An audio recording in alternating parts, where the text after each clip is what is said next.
una de las consideraciones que hay que tener cuando se habla del origen del judeocristianismo. ¿Por qué pensamos tanto en el judeocristianismo? Porque vivimos en una sociedad judeocristiana y sobre todo nuestras bases históricas, nuestros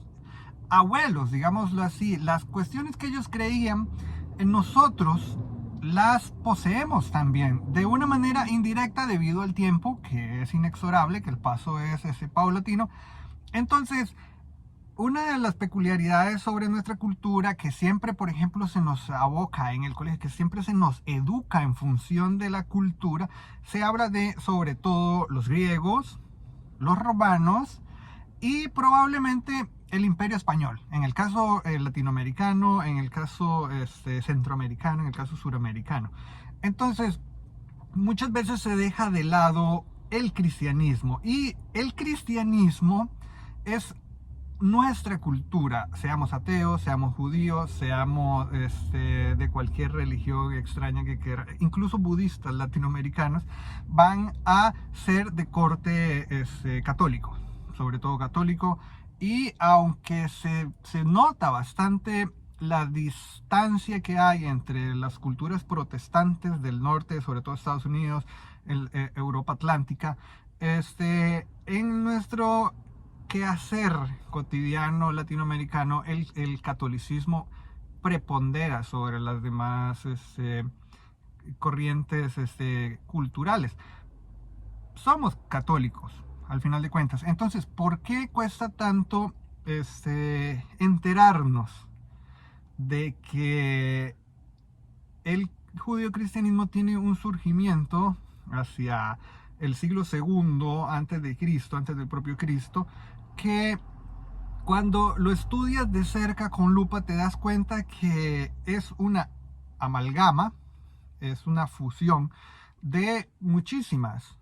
corrientes culturales y políticas, si se quiere también, que bueno, culturalmente ya se sabe que va a contener todas las ideas económicas, todas las ideas políticas, todas las ideas religiosas, etc. Entonces, si hablamos del origen del judio-cristianismo, del cristianismo y de la cultura judía, porque salpica,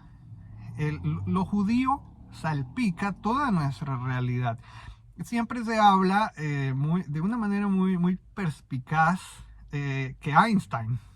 que es nuestro eterno científico maestro, que era judío, ¿ok?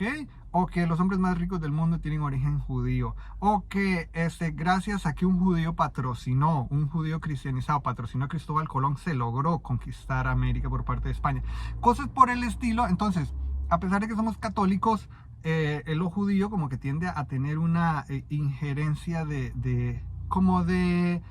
alta cultura. Aunque realmente no comparto en absoluto que los judíos sean superiores intelectualmente, económicamente, o que sus ideas religiosas sean superiores a las del resto de la gente, pareciera como que se nos intenta enseñar eso. El truco con el origen de los judíos y el origen de los católicos, el origen de los cristianos, se remonta a que lo que es el Estado de Israel, al tener el Estado de Israel actual, estamos hablando de Judá en su momento, en el año 1, digamos así, en el primer siglo, tenían la injerencia romana y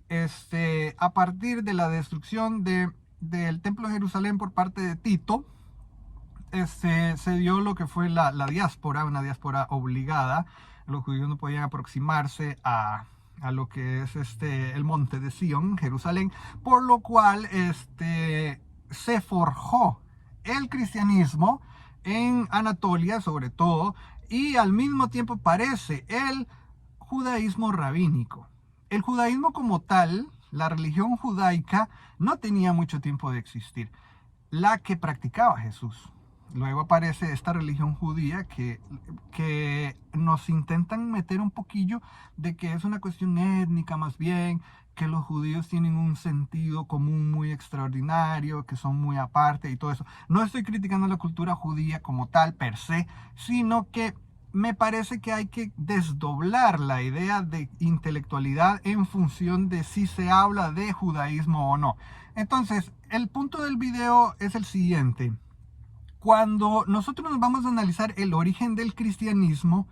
del judeocristianismo, perdón, nos damos cuenta que si somos expertos en la cultura griega, en la minoica, en la cretense, en la Grecia clásica, etcétera, nos damos cuenta que muchas de las características judías aparecen en estas culturas, ¿ok? Si nosotros somos expertos en la Persia, en la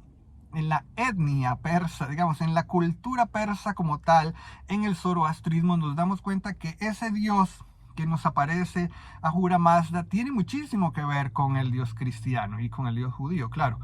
Igual, si somos expertos egiptólogos y nos vamos a estudiar la cultura egipcia, nos damos cuenta que muchísimos de los relatos se parecen, ni qué decir de los sumerios, los acadios, los babilonios. Entonces, cuando comenzamos a sintetizar qué es ser un judío del siglo I, nos damos cuenta que era gente que, a pesar de que tenían una identidad, como dicen los propios judíos, bueno, es que los judíos inventan a través del exilio en Babilonia la identidad étnica judía y el monoteísmo, pero esto no es tan cierto. Aunque Jeremías viniera con una idea de un solo Dios y que ese Dios nos viene a salvar y que nos alejamos de Dios, etcétera, y adoramos a otras entidades celestiales, en realidad se va a aplicar el monoteísmo, y ni siquiera es un monoteísmo fuerte, como actualmente sí ocurre en el Islam, por ejemplo, que es un monoteísmo fuerte. Va a ya se me fue la idea, pero el truco es que hacia